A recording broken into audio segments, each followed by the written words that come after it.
Hello, what's up? Good day. So, for today's episode ng vlog natin, so usapang tambucho tayo. So, merong nag-PM sa atin sa page natin. So, sasagutin lang natin. Then, samahan nyo ako hanggang sa matapos ng video. Tara, let's go! And so, sasagutin na nga natin yung isang tanong na isang followers natin. No? So, nag-PM siya sa akin. So, ito yung tanong niya. Boss, pasado ba si VMAX 5 sa decibel? And meron po ba silang adjustable? Tapos, ito pa yung isang tanong niya, saan po ba shop located si VMAX? Okay, sagutin natin yung tanong na yan. And so, what's up mga kascoot? So, sasagutin na natin yung unang tanong. So, kung pasok ba si VMAX 5 sa decibel meter na required ni LTO?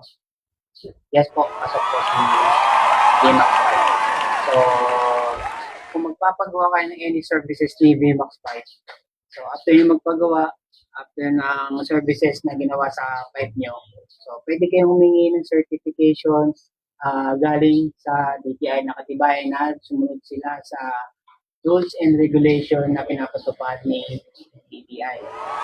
Ating dito sa pipe. And tanong din, isang branch malapit si BMAX. Saan ba pwede magpagawa? So, may tatlong branches sila na meron dito.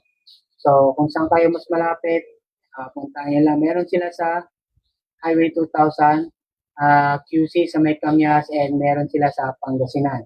So, dun sa tatlong nabanggit ko, kung saan ka mas malapit, pwede kayong mag-walk-in. So, meron din sila mga page. So, ipa-flash ko dyan sa screen yung tatlong branches nila. So, pwede kayo mag-inquire or appointment. So, may mag-verify naman sa inyo dyan. Then, puntahan nyo lang. So, walk-ins, pwede rin sila. So, mga services na ino-offer nila, pa-flash ko rin dyan sa screen. Yan, yung mga services nilang ino-offer.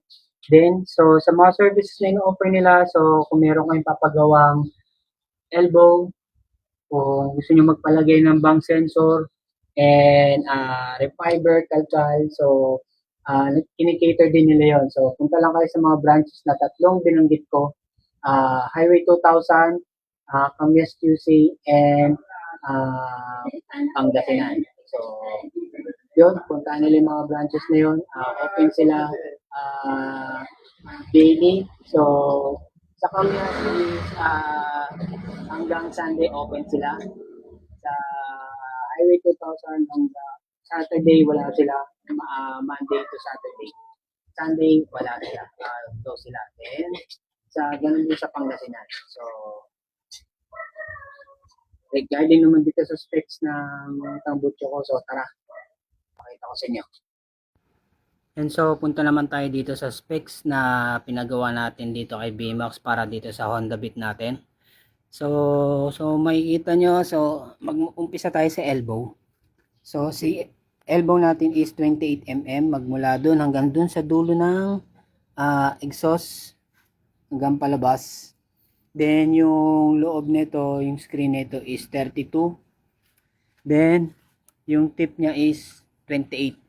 So, hindi naman siya sakal, saktong-sakto lang. So, hindi siya ganun kalakas, hindi rin siya ganun kahina. Sakto lang yung ingay niya. So, malalaman niyo yan. So, malapit na ako magparehistro. So, papakita ko sa inyo yung video kung ano yung decibel meter na magiging result nito pagka nagparehistro tayo. Yan, kung makikita nyo, yan. Pagdating sa elbow, naka laser print yan ni VMAX.